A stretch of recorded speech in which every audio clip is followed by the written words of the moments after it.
तो मैं आपको आज यज्ञ हिस्ट्री की कुछ पुरानी वीडियोस दिखाने वाला हूं, जो वीडियो बहुत ही दुर्लभ है, मिलना बहुत मुश्किल है। शायद मुझे लग रहा है कि मैं पहली बार आपके सामने ये इंट्रोड्यूस कर रहा हूं। तो अब हम जानेंगे कुछ यज्ञ इतिहास की अनोखी बातें और मुरलियों में आने वाली बाबा की कुछ अद्भुत बातें। तो सभी रेडी हैं? तो आज मैं आपको साक्षात्कार कराऊंगा कराची का, बाबा की पुरानी बिल्डिंग्स जहां हमारे यज्ञ की स्थापना हुई। कराची में ले जाऊंगा। लास्ट टाइम हम आपको कराची के बीच पर ले गए थे, उस बीच पर जहां दादियां तपस्या करती थी। तो चलिए शुरुआत करते हैं। देखा जाए तो ऐसे लगता है जैसे कि यज्ञ में जितनी बिल्डिंग्स हैं, बिल्डिंग्स का इतिहास है। मैं सारी पुरानी बिल्डिंग्स दिखाने वाला हूं जो शायद आपने पहले कभी नहीं देखे होंगे। तो शुरुआत करते हैं यज्ञ हिस्ट्री की। शास्त्रों में गायन है कि श्री कृष्ण ने 16,000 कन्याओं को नरकासुर के बंधन से मुक्त किया। इतना ही नहीं, रुक्मणी जो कि राजकुमारी थी, जो श्री कृष्ण प्रेम में दीवानी हो, कृष्ण को पत्र लिखा करती थी। श्री कृष्ण ने रुक्मणी को बंधन डालने वाले पिता और भाई के बंधन से भी मुक्त किया। ठीक उसी प्रकार सिंध हैदराबाद में भी कृष्ण साक्षात्कारों की धूम मची हुई थी। कई इसे जादू समझते थे, तो कईयों के लिए यह कौतूहल का विषय बना था।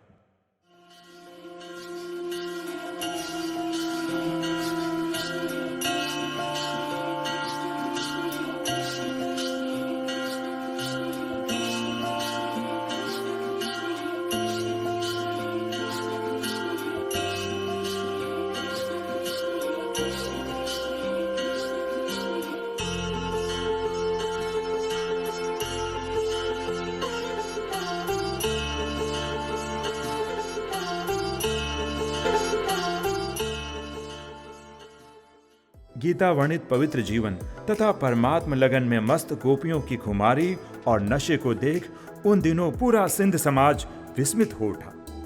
1938 अक्टूबर जब यज्ञ हैदराबाद से कराची स्थानांतरित हुआ, तो गोपियां परमात्म विरह के पत्र लिखने लगी। लोक लाज और कुल के बंधन को तोड़ हैदराबाद से भाग भाग कर कराची आने लगी। ज्ञान मुरलियों में वर्णन भी आता है, कृष्ण ने नदी पार भगाया। तो आइए हम भी चले अतीत की उस अलौकिक यात्रा पर।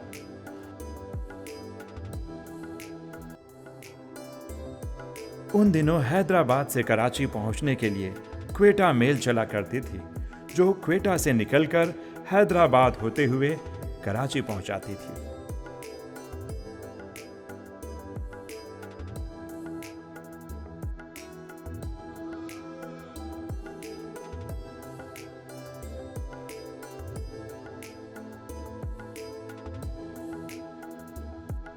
जब ब्रह्मा बाबा किशोर अवस्था में थे, तब हैदराबाद से कराची पहुंचने के लिए नाव के द्वारा सिंधु नदी पार करना पड़ता था। कोई पुल नहीं था और हैदराबाद से कराची पहुंचते पहुंचते लगभग 8 घंटे लग जाते थे। लेकिन अंग्रेजों ने सन 1900 में सिंधु नदी पर एक पुल का निर्माण कराया, जिसका नाम था कोटरी ब्रिज, और मात्र 3 घंटे में हैदराबाद से कराची पहुंचा जा सकता था। तो ज्ञान मुरलियों में नदी पार का जो गायन है, वह इसी कोटरी ब्रिज को क्रॉस कर सिंधु नदी के उस पार जाया जाता था। तो चलिए हम भी इस पुल के द्वारा कराची उस पार की ओर चलें।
अब हमारी ट्रेन कराची छावनी या कराची कैंट स्टेशन पर पहुंच गई है।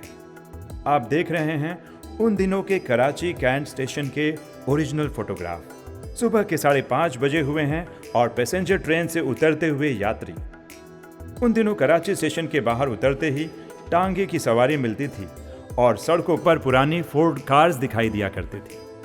कराची की एक पारसी फैमिली के फोटोग्राफ, कराची की दुकानें जहां अंग्रेज अफसर अक्सर करके शॉपिंग के लिए आया करते थे।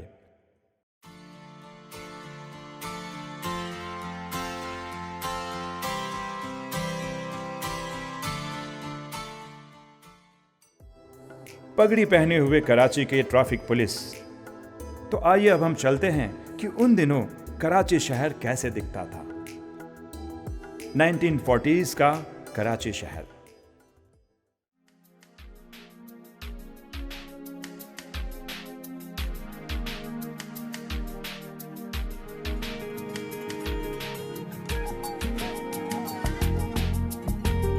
ट्राम दिख रहा है आपको? पहले के ज़माने में ट्राम चलती थी, इसलिए आप ट्राम देख रहे हैं। पुराने ज़माने की कार देखिए, वहाँ की बहुत अच्छी गवर्नमेंट की बिल्डिंग्स हैं कराची में। कराची बंदरगाह,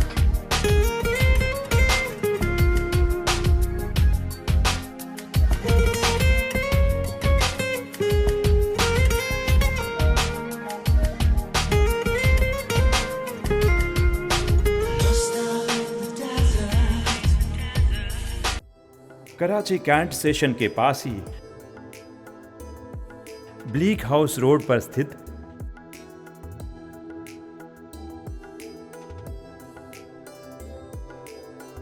यज्ञ की सबसे प्रमुख भवन, जिसे कुंज भवन के नाम से भी जाना जाता था, जहां मम्मा और कुमारियां अर्थात दादियां तपस्या किया करती थीं। इसे बड़ी बहनों का बंगला भी कहा जाता था। कई वर्षों तक गहन तपस्या यहीं पर चली तथा सूक्ष्म वतन के राज भी इसी कुंज भवन में खुले।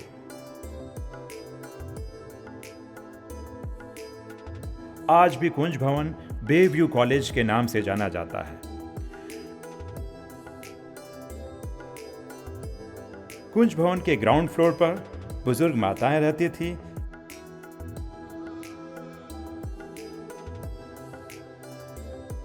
तथा एंट्रेंस में ही एक ऑफिस हुआ करती थी, जहां मम्मा बैठती थी और इसी ऑफिस में झाड़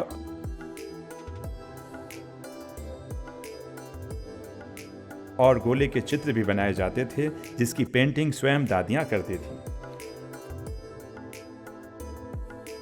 फर्स्ट फ्लोर पर कुमारियां अर्थात दादियां रहती थीं।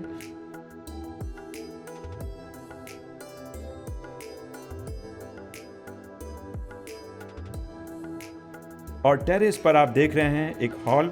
जी हाँ, ये वही हॉल है जहां क्लिफ्टन से रोज बाबा आकर सुबह सुबह मुरली चलाते थे।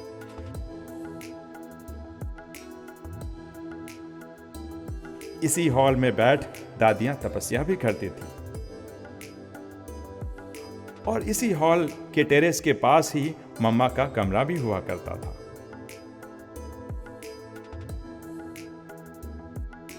उन दिनों कुंज भवन में कोई किचन नहीं होती थी।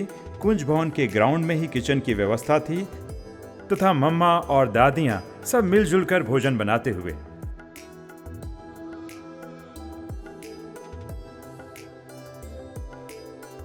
तथा ग्राउंड के दूसरी ओर बाबा और बच्चे खेल पाल करते हुए।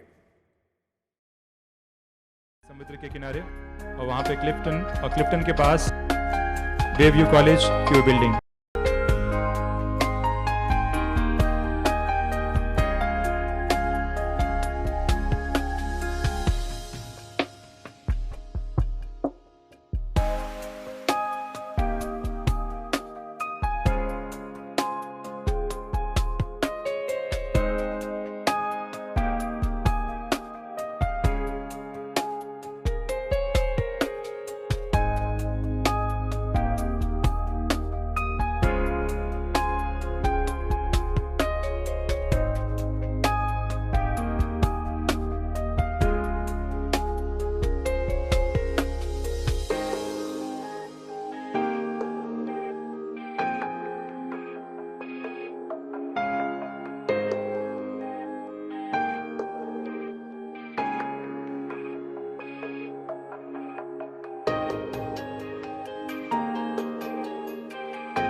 तो इस प्रकार कराची की कुछ प्रमुख बिल्डिंग्स और भवन जिनकी यादें आज भी साकार के दिनों का स्मरण कराती है।